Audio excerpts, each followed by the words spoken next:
ఎదురైనటువంటి సమస్య 12 సంవత్సరాలు ఏకైక కుమార్తె సాగు స్థితి. ఎలా ఉండింది ఆ తండ్రి వేదన, ఎలా ఉండింది ఆ తండ్రి యొక్క దుఃఖము.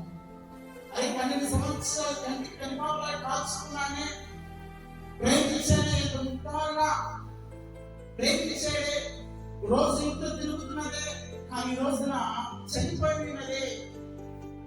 ఎలా బ్రతికించుకోవాలి, ఎలా మళ్ళీ ఆ కుమార్తెని మాట్లాడాలని ఈ తండ్రి యొక్క వేదన, ఆ దుఃఖం ఎంతగా యేసయ్య గారికి వచ్చి కొలికాడే.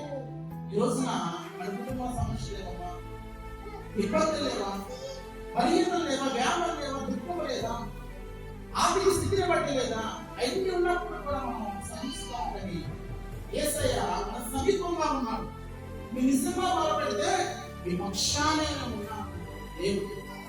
చెప్పిన మంచి వాళ్ళు నేను అడ్డి ఉంటాను దేవుడు. ఈ రోజున మన భారం మనమే మోస్తున్నాం, కానీ మన భారం ఆయన మీదే. ఈ అధికారం చూడు, తన భారం కూడా చనిపోయింది అయినప్పుడు నువ్వు వచ్చి నా కుమార్తె మీద జీవిస్తే ప్రార్థన చేసే చాలని ప్రతి వాడు చెప్పండి. చెప్పనమ్మా, రోజుకి హ్యాపీగా సాగుతున్నటువంటి తన కుటుంబం ఆనందంతో అధికారి అన్ని విషయాల్లో బాగా సమృద్ధి ఉన్నటువంటి అధికారి యొక్క జీవితంలో ఎవరికి చెప్పుకున్నటువంటి సమస్య తన కుమార్తె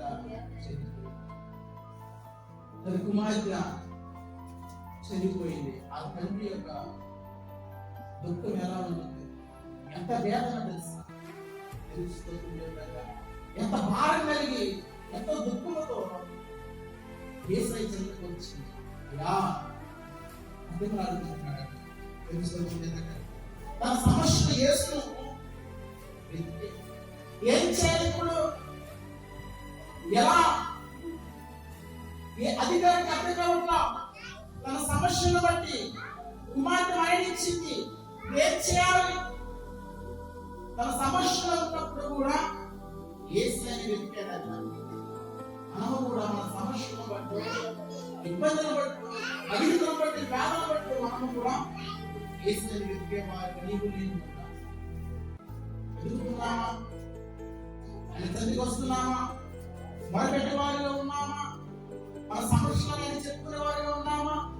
ఒక అధికారి వచ్చి తన సమస్యలో యేసయ్యని వెతికేదే, ఈయనే సాల్వ్ చేయడం నా జీవితాన్ని, నా కుమార్తె బ్రతికించగలడు, ఈయనకే సాధ్యమైందని తన అధికారం కూడా వేరే ప్రత్యేకత కూడా గ్రామంలో ఆ ప్రాంతంలో ఉన్నప్పుడు కూడా ఈ సమాజం యొక్క అధికారి ఎవరైనా కూడా నాకేం పర్లేదు, కానీ ఆ కుమార్తె బ్రతికితే చాలు.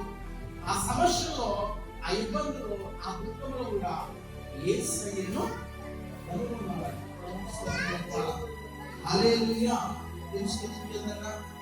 సమస్యలో యేసయ్యను వెతికిన వ్యక్తి తర్వాత అధికారం కూడా పక్కన పెట్టి యేసయ్య గారికి వెళ్ళాడు. యేసయ్య గారికి వెళ్తున్నాము, యేసయ్య పాదాల చుట్టూ కూర్చొని ప్రార్థిస్తున్నాము, ఆయన స్తుతిస్తున్నామా, ఏర్పరుస్తున్నామా, భయంకరమైన జీవితం జీవిస్తున్నామా? ఒక అధికారి ఉండి కూడా తన పదవిని పక్కన పెట్టి, ఇదిగో నా కుమార్తె బతికితే చాలు, నా కుమార్తె మరి నాతో మాట్లాడితే చాలు, ఇదిగో విడిచిపెట్టి ఎక్కడికి వెళ్ళాడన్నా? యేసయ్యను ఆశ్రయించాడు. ఈ రోజున మనం కూడా దేవుని సన్నిధికి రా, ఇప్పుడు మాకేంటయ్యా సమృద్ధిగా ఉంది, కుమార్తె జాబ్ చేస్తున్నా, పొలం ఉంది, డబ్బు ఉంది, ధనధాన్యాలు ఉన్నవి, ఇప్పుడు మాకేం అవసరం లేదు. ఇవన్నీ మనం అడ్డగలుగుతామా? ఈ అధికారి పదవిని కూడా విడిచిపెట్టి, ఇదిగో తన కుమార్తె బ్రతికితే చాలా యేసయ్యను ఆశ్రయించాడు. ఈ రోజున ఒక రోజున దినాన్ని కూడా వస్తున్నాడు. అప్పుడు సంపాదించినటువంటి ఆస్తి పాస్తులు రావు, పొలాల్లో బియ్యం రావు, వేరు ప్రత్యేకలు కూడా ఏమి రావు, కానీ నువ్వు జీవించినటువంటి సంవత్సరం సాక్ష్యం జీవించావే, ఆ సాక్ష్యం కోరుకున్నాడు. చూడండి, అనుకోలేదంట ఈ అధికారి, ఎలా పోయి ఒకళ్ళు చేతిగా మారి అతను వడ్రీని కుమారు కొడుకు కదా, అతను కుమార్తె బాగు చేస్తాడా, బ్రతికిస్తాడా? మానవుడే కదా, నేనేంటి నా పదం ఏంటి, నా అధికారం ఏంటి? విర్రవీసుకొని ఉన్నానా? మనుషులు పంపించాడా? యేసుని ఎక్కడ తోలగలరా అన్నాడా? ఎందుకని ఎంత తగ్గించుకున్నాడా? ఎంత ఓర్పు కలిగి జీవించాడు ఈ ఆయువు. యేసయ్యను వెతికాడంట, యేసయ్యను ఆశ్రయించాడంట. ఈ రోజున మనం కూడా యేసయ్యను విడిచిపెట్టి అన్ని ఆశ్రయిస్తాం. ఆ కుటుంబాలు ఏమైనా బాగుపడి, ఆ కుటుంబాలు ఏమైనా సిగ్గుపడి, ఆ కుటుంబాలు సంతోషంగా ఉండి, నాకు యేసయ్య ఎక్కడ ఉన్నా కూడా ఆ ఇల్లు పండగలా ఉండేది, ఆనందంలా ఉండేది. మరి ఈ రోజున మన కుటుంబం ఆనందం ఉన్నా, సంతోషం ఉన్నా, శాంతి సమాధానంలో ఉన్నా అంటే కనుమరుగైంది. కారణం ఏంటంటే క్రీస్తు మనలో లేడు, మన ఇంట్లో కూడా క్రీస్తు అలాగే సమాధానానికి తెలుస్తుంది. ఆయన అల్లారిని ఆశ్రయించేవాడా? సమాధానం ఎవరైతే ఉంటారో